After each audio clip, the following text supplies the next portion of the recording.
에스겔서를 오늘 통하여서 한번 이런 제목을 잡아봤어요. 절망을 소망으로. 절망을 소망으로 하는 방법은 무엇일까? 에스겔 역시도 절망을 경험했던 사람입니다.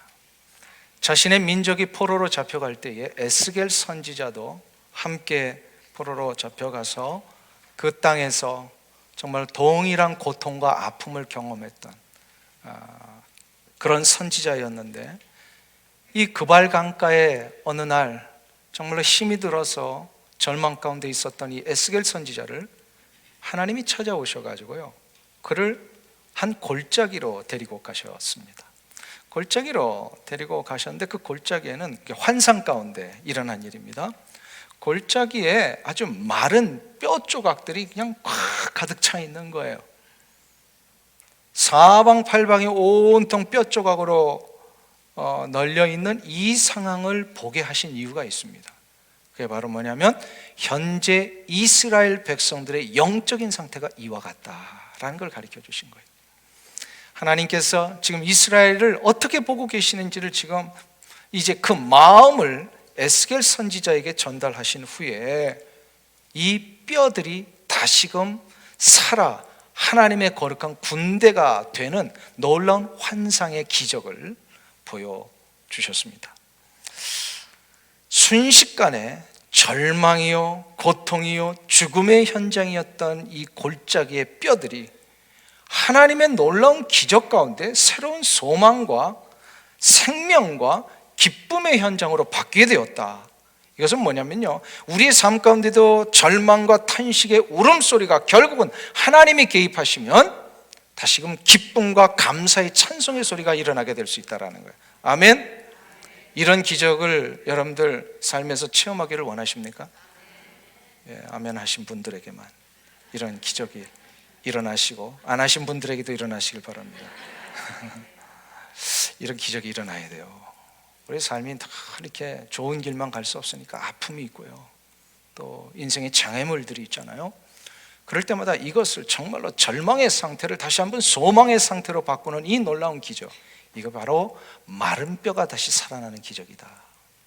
이런 마른 뼈가 다시 살아나는 기적을 위해서는 어떻게 해야 될 것인가? 오늘 본문에 보면 세 가지 결단을 하라고 합니다. 첫 번째로, 마른 뼈가 다시 사는 기적을 위하여서는 하나님이 나의 삶 가운데 먼저 임재하고 계심을 우리가 인정하며 살아야 합니다. 한번 따라하겠습니다. 하나님을 먼저 삶 가운데 인정하라. 인정하라는 건 뭐예요? 하나님 계시겠지, 이게 아닙니다. 하나님은 지금 나와 함께 하심을 믿습니다. 이거를 굳건히 확신하고 나가라는 겁니다. 오늘 본문 3절을 한번 보세요. 3절 말씀 우리 다 같이 합독하겠습니다. 나를 그 뼈 사방으로 지나가게, 죄송합니다. 3절 다시 하겠습니다. 제가 2절을 읽었네요. 우리 3절 같이 읽습니다. 그가 내게 이르시되 인자야, 이 뼈들이 능히 살 수 있겠느냐 하시기로 내가 대답하여 주 여호와여, 주께서 아시나이다. 하나님께서 에스겔 선지자를 마른 뼈가 가득 차 있는 이 골짜기로 데리고 가셨을 때에 물으셨습니다. 인자야, 이거 에스겔을 가르치는 호칭이십니다. 에스겔아, 이 뼈들이 살 수 있겠느냐?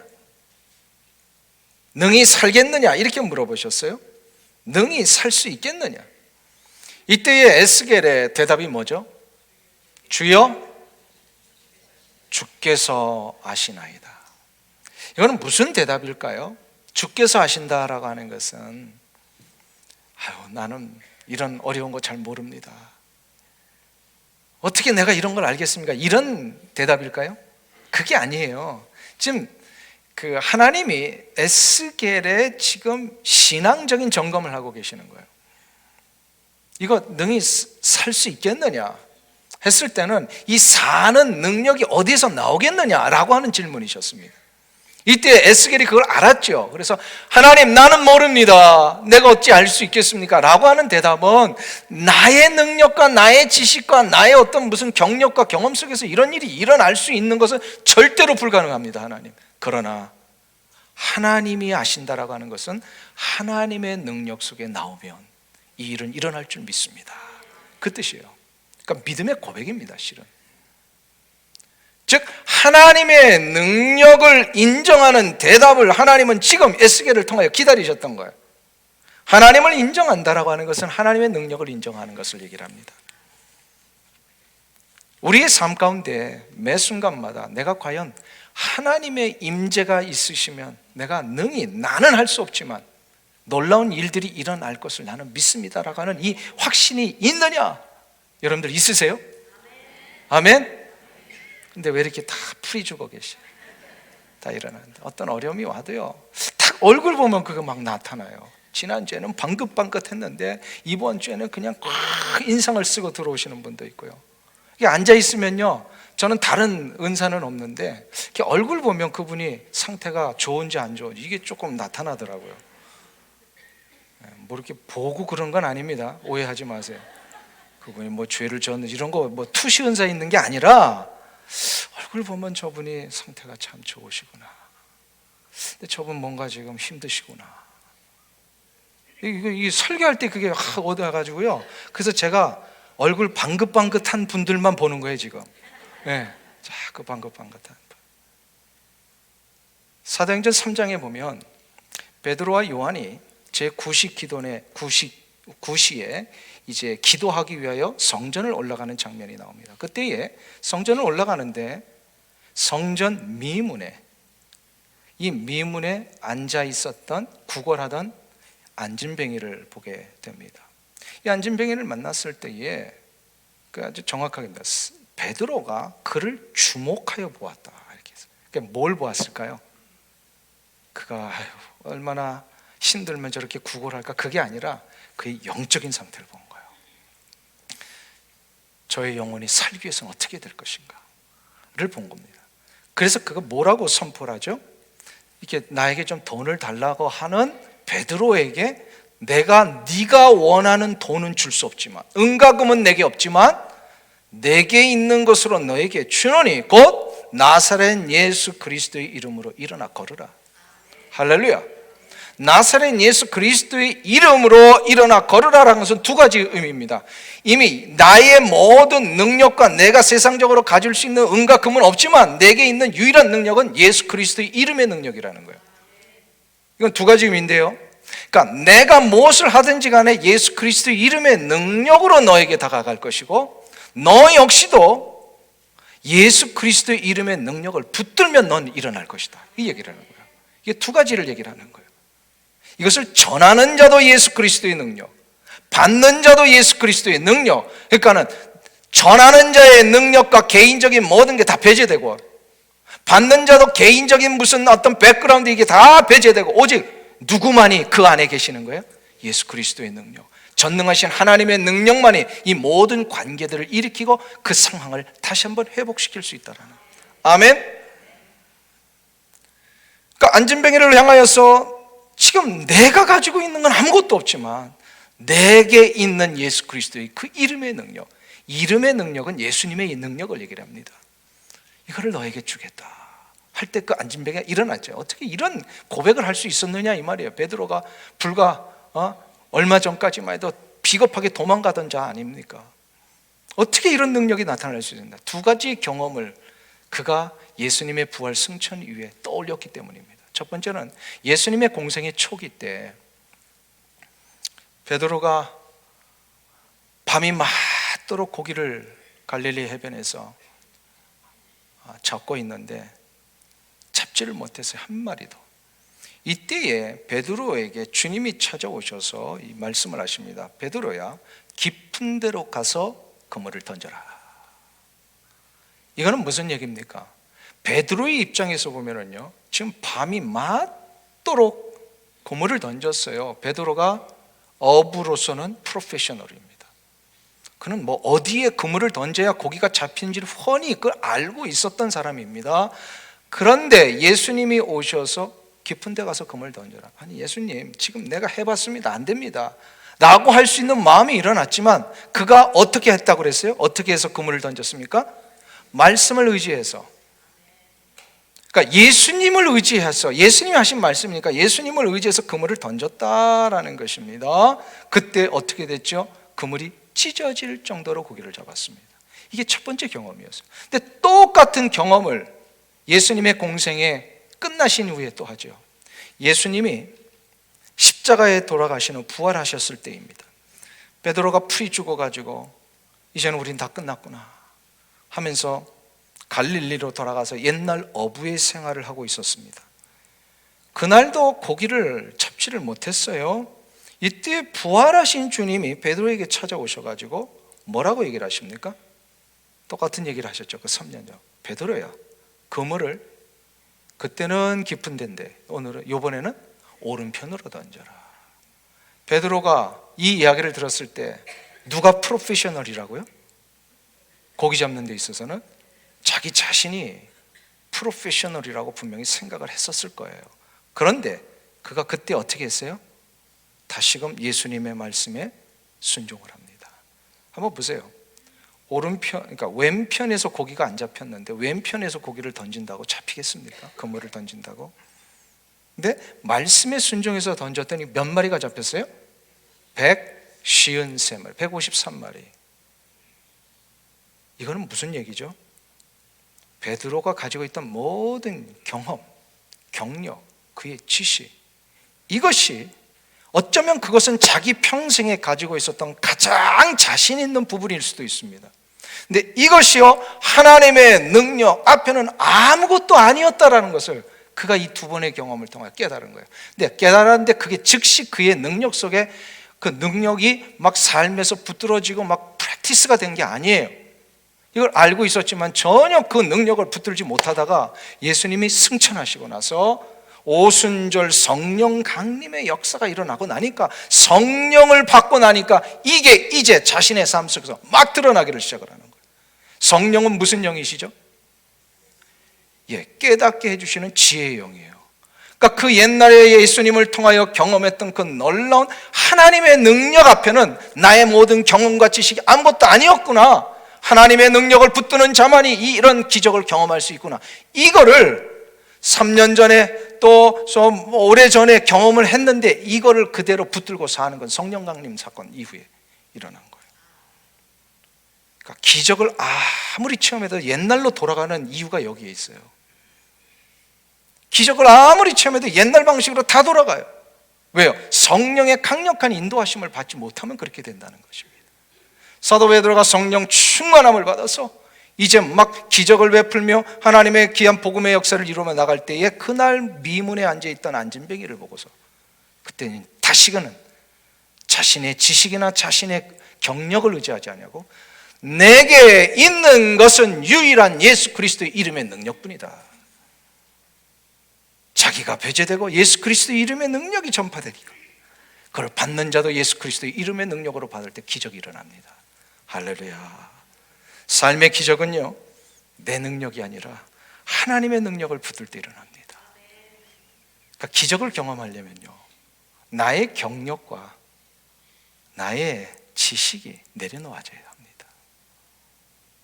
하나님께서 우리에게 때때로 고난을 허락하시고 여러 가지 어려운 문제들을 그냥 허용하실 때가 있습니다. 왜 우리의 삶에 고통과 아픔이 일어나는 것일까요? 고통과 아픔은 두 가지 차원에서 일어납니다.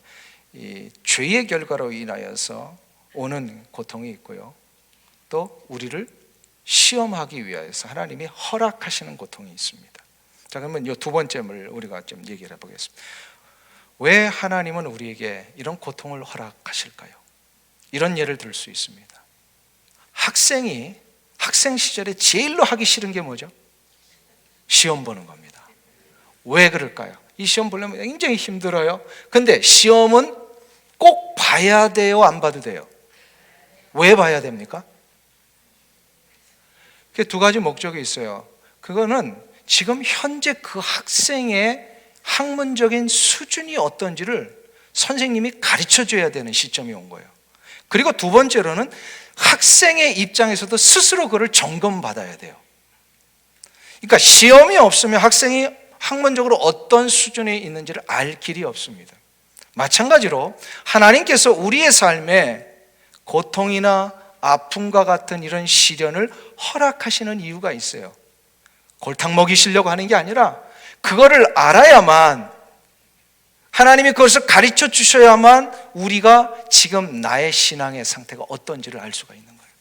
마찬가지로 하나님이 우리가 이제 이런 시험을 우리가 우리에게 허락하시고 이런 시험을 당할 때에 하나님은 그 시험을 통하여서 우리에게 기대하시는 게 있어요. 뭘까요? 수준을 아는 것 플러스 뭘까요? 이 상황 속에 이 고통을 과연 누구의 힘을 빌어서 극복하느냐, 이거를 보시는 겁니다. 많은 사람들이 어떤 부분에 있어서는요, 내가 이거 그냥 브레이크스루 할 수 있습니다, 내가 돌파해낼 수 있습니다, 그래가지고 이거를 가르쳐주는 세상의 수많은 그런 어떤 세미나들이 적극적 사고방식 막 이러면서 마인드 컨트롤 하면서 이거 이겨낼 수 있다라고 어떤 테크닉을 가르쳐주는 일들이 이 세상에 참 많이 있어요. 근데 굉장히 위험한 방법이에요. 이건 나중에 제가 좀 한 번 더 말씀드릴 기회가 있고요. 지금 하나님이 이 상황 속에서 우리에게 그걸 지금 보고 계시는 거예요. 너가 지금 이 상황에서 뭘 붙들고 있느냐. 여러분에게 고난이 왔을 때 고난의 문제를 어떻게 여러분들은 붙들고 계십니까? 지금 이거를 에스겔 선지자에게 물어보시는 거예요. 이 뼈들이 능히 살겠느냐? 그러면 하나님 물어봐요. 네가 살릴 수 있느냐? 하나님이 살리실 것 같으냐? 이거 지금 물어보시는 거예요. 이 뼈들이 능히 살겠느냐? 그때 하나님, 이 고통의 문제, 이 아픔의 문제 뭐 한 5개 정도는 제가 할 수 있지만 5개는 나머지는 못하게. 이게 아니라 전적인 하나님의 능력 속에 내가 이 문제를 붙들고 하나님 앞에 나아가고 있느냐. 하나님, 제 생각으로는 도저히 안 될 것 같지만, 제 경험으로는 도저히 안 될 것 같지만 하나님의 능력으로는 될 줄로 믿습니다. 이 고백이 매일의 삶 속에서 나오는 것, 이게 바로 하나님의 임재하심을 삶에서 인정하는 겁니다. 하나님을 인정할 줄 알아야 돼요, 삶에서. 그럼 두 번째로, 마른 뼈가 살아나는 기적을 위해서는 어떻게 하냐. 아까 첫 번째는 뭘 인정하는 거예요? 하나님을 내 삶에서 인정하는 것.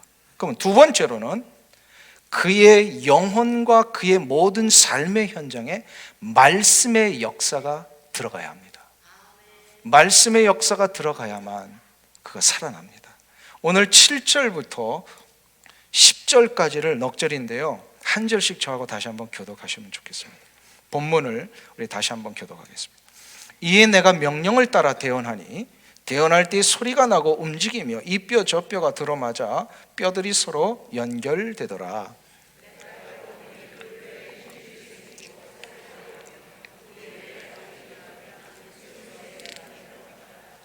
또 내게 이르시되 인자야, 너는 생기를 향하여 대언하라. 생기에게 대언하여 이르기를 주 여호와께서 이같이 말씀하시기를 생기야 사방에서부터 와서 이 죽음을 당한 자에게 불어서 살아나게 하라 하셨다 하라.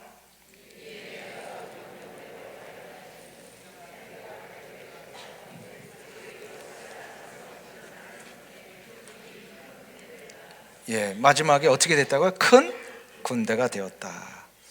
자, 이 상황이 어떻게 이루어진 거예요? 어떤 일로 인하여서 이 마른 뼈들이 다시금 군대가 되었습니까? 무엇이 그 뼈 속에 들어갔어요?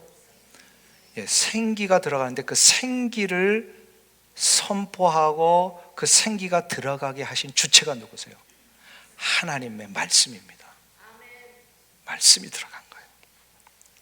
하나님의 말씀이 뼈들 속에 들어가니까 뼈가 서로 막 움직이기를 시작하는데 서로 원래 뼈의 그냥 마디들이 서로 알아서 맞춰집니다. 그리고 힘줄이 생기고 살이 붙고 또 가죽이 덮이고, 그리고 여기서 끝나는 것이 아니라 생기를 향하여 명령을 하니까 생기들이 사방에서 돌아와 가지고 어떻게 됐어요? 여기서 생기라고 하면서 호흡을 얘기를 합니다. 이게 우리가 할 수 있는 호흡, 이 호흡이 막 시작이 돼서 그 모든 뼈들이 사람의 모양을 갖추고 한두 사람이 아니라 그 모든 무리가 모이니까 큰 군대를 이루었더라. 왜 하나님의 말씀이 들어가면 이런 역사가 일어날까요?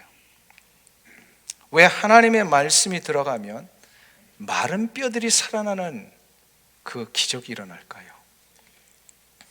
말씀은 곧 하나님이시기 때문에 그렇습니다. 요한복음 1장 1절에 보면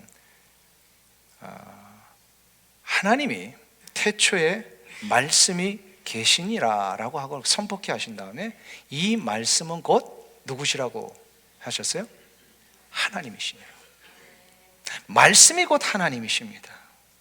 즉 하나님께서 우리 인간들에게 다가오실 때에, 제가 토요일 날도 잠깐 설명해 드렸습니다만, 우리 인간은 이 수준으로는 하나님을 알거나 만날 수 있는 그런 수준이 안 돼요. 그래서 하나님이 우리가 하나님을 만날 수 있는 수준으로 여러 가지 방법들을 사용하시는데, 그 중에 가장 중요하고도 먼저 되는 방법이 뭐냐면 하나님이 우리에게 말씀으로 다가오신다는 거예요. 기독교가 세상의 종교와 다른 아주 근본적인 차이점이 있습니다. 세상의 종교들은요, 대부분 어떻습니까? 대부분의 전부 다 세상의 종교는 인간들이 신을 찾기 위하여 막 그렇게 추구하다가 결국 자기들 딴에 만났다라고 하는 그 수준의 신을 이제 붙들고 어떻게 합니까? 그 신에 대하여 기록을 한 거예요. 그게 세상의 종교예요. 근데 우리 기독교는 전혀 다릅니다. 우리가 하나님을 만나기 위한 노력하고 그러기 이전에 하나님이 먼저 인간을 만드시고 찾아오셔서 그 인간에게 하나님이 누구이신지에 대하여 가르쳐 주셨어요. 그러니까 국민학생이 수학의 원리를 알기 위해서 막 해서 자기 딴에 아는 그거 가고요, 아인슈타인 같은 이 천재 물리학자가 이 수학에 대하여 딱 정리를 해놓고 이걸 막 가르쳐 주는 거하고 이거는 완전히 차이가 나잖아요. 이 아인슈타인 정도가 아니라 세상의 모든 우주 만물의 근원이시며 이 모든 창조주 되신 하나님께서 우리 인간에게 하나님에 대하여 가르쳐 주시기 위하여 사용하신 방법이 말씀입니다. 그러니까 이 말씀을 알면 우리 수준에서는 하나님에 대해 알 수 있는 모든 걸 아는 거예요. 우리 수준에서 알 수 있는 모든 것을 알 수 있어요. 그래서 하나님이 곧 말씀이세요. 말씀이 곧 하나님이세요. 그래서 하나님은 생명의 근원이시니까 하나님의 말씀이 그의 영혼 속에 들어가고 그의 육체 가운데 거하고 그의 삶 가운데 말씀이 새겨지면 어떻게 됩니까? 생명의 역사가 일어나는 거예요. 할렐루야. 그러니까 육체 가운데 어려움이 있으신 분들이 있잖아요. 또 마음으로 어려운 분들이 있잖아요. 이 문제의 근본적인 해결은 생명의 근원 대신 하나님의 말씀이 들어가면 됩니다. 지난 5월인가요? 우리 교회 헌신예배 강사로 오셨던 양영자 선교사님, 이 간증을 하시는데 참 많은 감동을 우리에게 주셨어요. 올림픽 이 탁구 국가대표로 올림픽 금메달을 따신 아주 스포츠 스타이셨잖아요. 그가 이제 올림픽 금메달 따고 많은 명성도 얻고 이제 또 이렇게 많은 보상도 얻고 이러면서 정말로 나라에서 최고의 인기를 구가했던 그 시절에 갑자기 자신의 어머님이 돌아가신 거예요. 어머니를 그렇게 의지했었는데 어머님이 갑자기 돌아가시니까 극도로 신앙까지도 다 침체가 오는데 극도로 이제 막 침체가 와가지고 결국 심각한 우울증에 빠집니다. 양영자 선수가 심각한 우울증에 빠지니까 모든 세상 사람들과 단절하고 그렇게 막 많은 사람들이 불러도 요청해도 나가지도 않고 자기 그 집에서만 갇혀가지고 문 닫아 걸고 캄캄한데 그냥 하루 종일 있고 밥도 잘 먹질 않고 이러면서 이제 자신에게 갇혀서 그 영혼과 육체가 점점 말라가고 있었습니다. 한마디로 마른 뼈 같은 상태가 된 거예요. 그런데 이때에 이 양영자 선수를 함께 이제 돕고 섬겼던 그 교회 청년, 남자 청년, 지금의 남편이 되신 그분이 이제 저하고 신학교 동기셨는데요. 그 이영철 선교사님이 이 양영자 선교사를 위하여서요 극진히 돌보고 케어해주고 다 받아주고 그러면서 제일로 중요한 게 뭐냐면요 말씀을 계속해서 줬답니다. 말씀을. 근데 말씀을 이렇게 줄 때마다 양영자 선교사가 받으시는데 어느 날 갑자기 한 구절의 말씀이 그의 가슴을 치고 머리를 막 때리는 거예요. 그게 시편 107편 10절과 11절 말씀이었답니다. 사람이 흑암과 사망의 그늘 아래 앉으며 곤고와 쇠사슬의 매임은 하나님의 말씀을 거역하고 지존자의 뜻을 멸시함이라. 가만히 보니까 사람이 흑암과 사망의 그늘에 앉아서 곤고와 쇠사슬에 매여 있는 것, 이거 보니까 자기 모습이더라는 거예요. 우울증에 빠져가지고 이 곤고와 쇠사슬 같은 이 엄청난 이 감정적인 시련 앞에 자기가 지금 그렇게 앉아 있는 거예요. 사망의 그늘에 앉아 있는 거예요. 무덤 속에 갇혀 있는 거예요. 그 이유가 뭐냐? 하나님의 말씀을 거역하고 지존자의 뜻을 멸시했기 때문이다. 내가 그때는 국가대표가 되기 위하여 올림픽에 나가게 그렇게 기도하면서 말씀 붙들며 그렇게 생활을 했는데, 어느 순간부터인가 정상에 올라가고 나서 바쁘다고 말씀도 안 보고 하나님과의 교제도 하고 잊지 못하고 막 이러다 보니까요, 꼭 자기 모습이에요. 하나님의 말씀을 거역하고 지존자의 뜻을 멸시한, 말씀이 공급이 안 되니까 내가 이상한 게 빠졌구나, 솔직하게 고백을 하시더라고요. 내가 하나님 말씀 거부하지 않았다면 이제는 이 말씀을 회복하면 나를 고쳐주시지 않겠는가, 이 소망이 일어난 거예요. 그래서 그가 다시금 그 시편 107편에서 붙들었던 말씀이 20절입니다. 거기에 보면 그가 그의 말씀을 보내어 그들을 고치시고 위험한 지경에서 건지시는도다.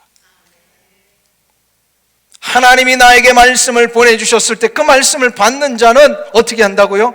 고치시고 위험한 지경에서 건지시는도다. 이거를 자신에게 주시는 말씀으로 받았어요. 그래서 양행자 선교사님이 이 말씀 붙들고 내가 말씀으로 다시 한번 서야 되겠다. 그 이후에 회복이 됩니다.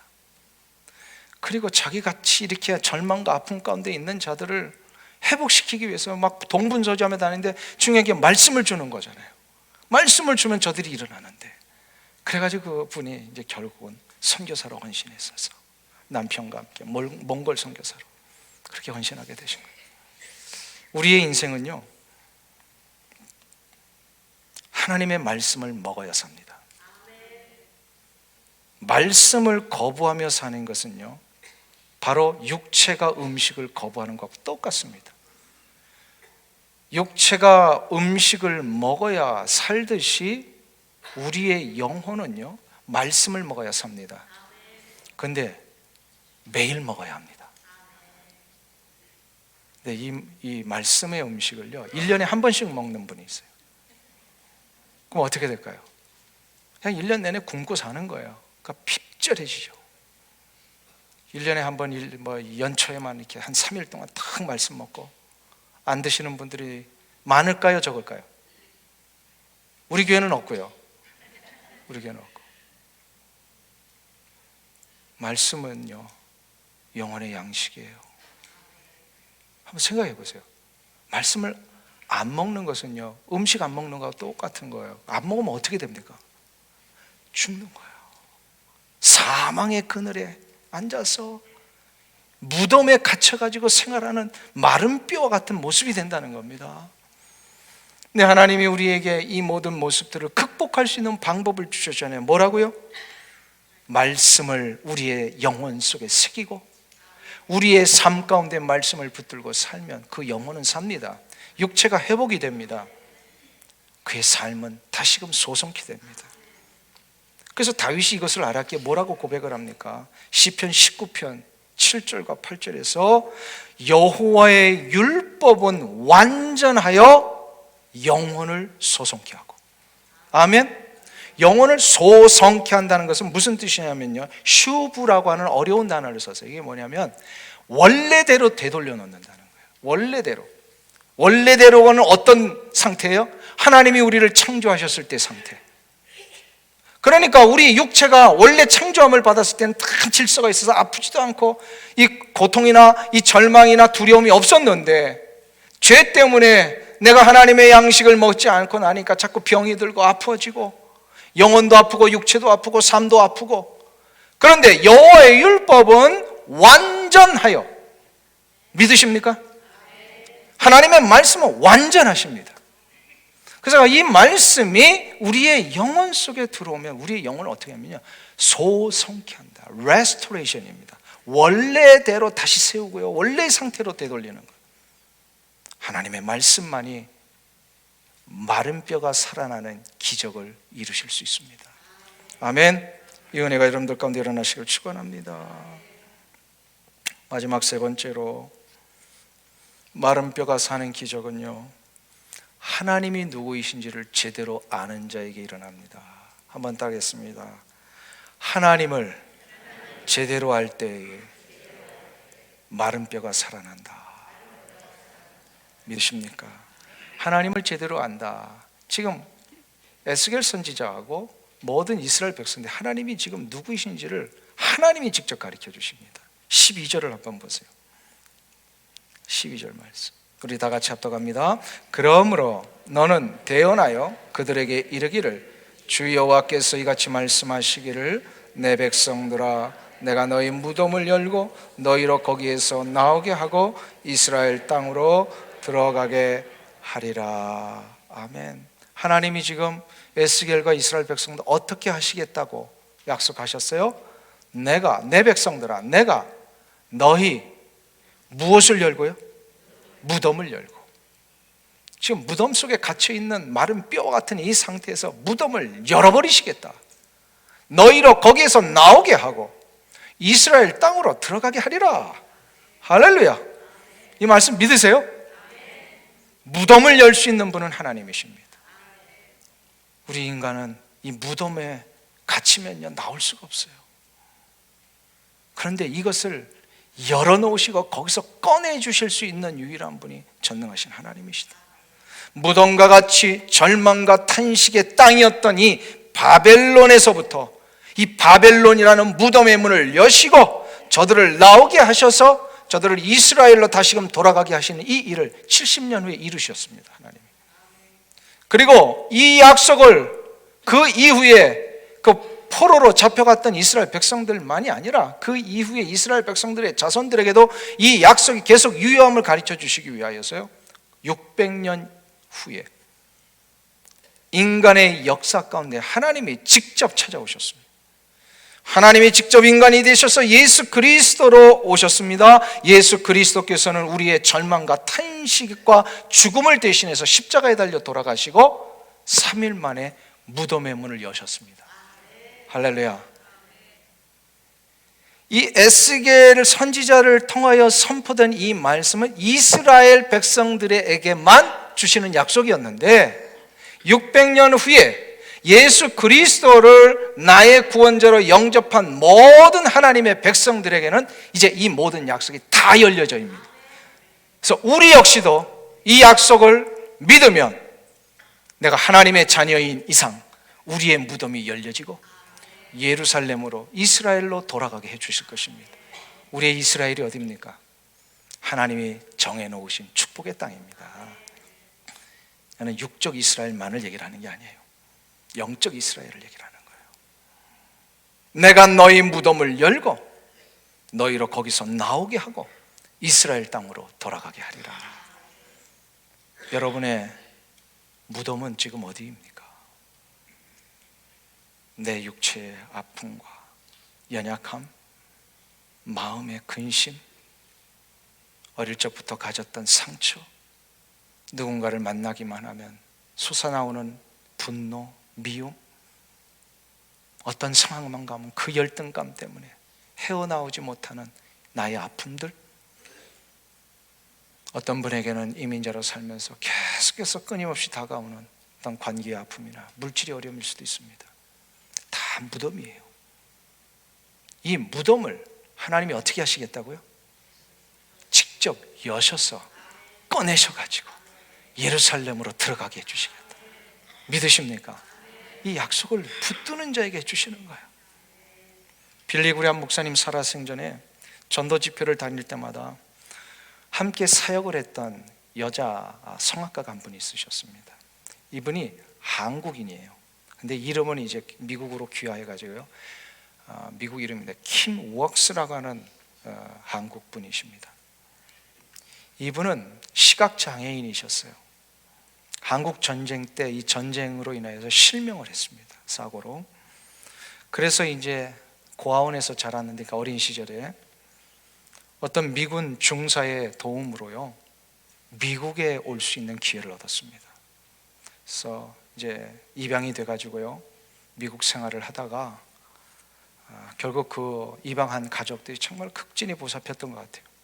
인디아나 주립대학에서 대학을 마치고 이분이 오스트리아로 유학을 갑니다. 거기서 성악을 전공을 했어요. 그래서 멋진 성악가가 돼서 돌아왔습니다. 그리고 나서 이 성악가가 된 이후에 예수 그리스도를 그 전에 만났지만, 자신이 성악가가 된 이후에 이 빌리그레암 전도 집회의 이 특송을 할 수 있는 기회가 되고, 그 이후에 빌리그레암 목사님이 같이 갈 수 있도록 배려를 하십니다. 그래서 전도 집회를 다닐 때마다 계속해서 다녔는데, 한 번은 간증하는 시간이 있었어요. 이 킴 목수라고 하는 여자분이, 성악가가, 이분이 이런 얘기를 합니다. 나에게 있어서 시각장애는 바로 절망이었습니다.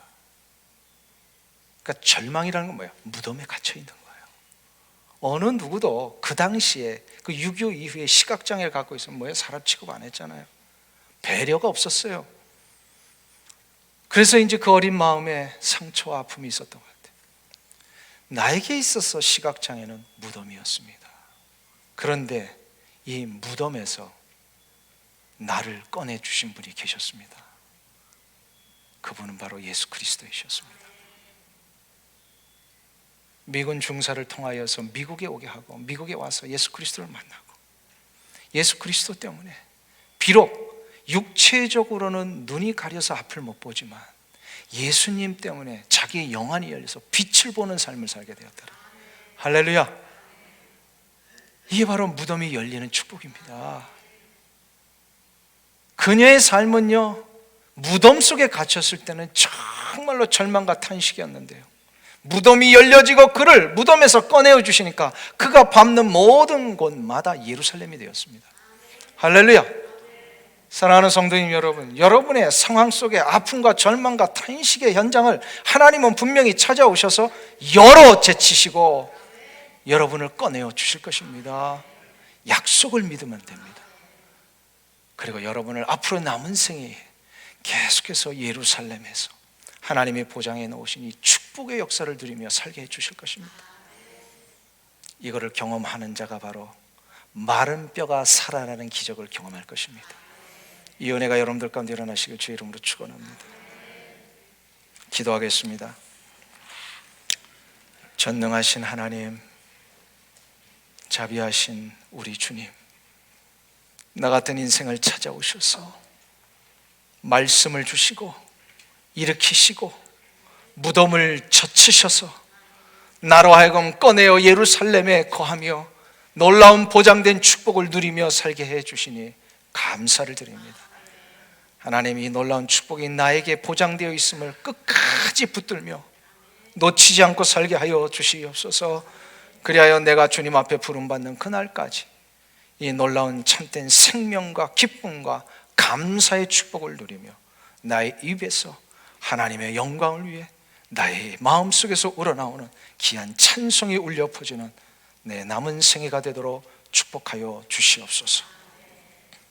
예수님의 이름으로 기도하옵나이다. 아멘.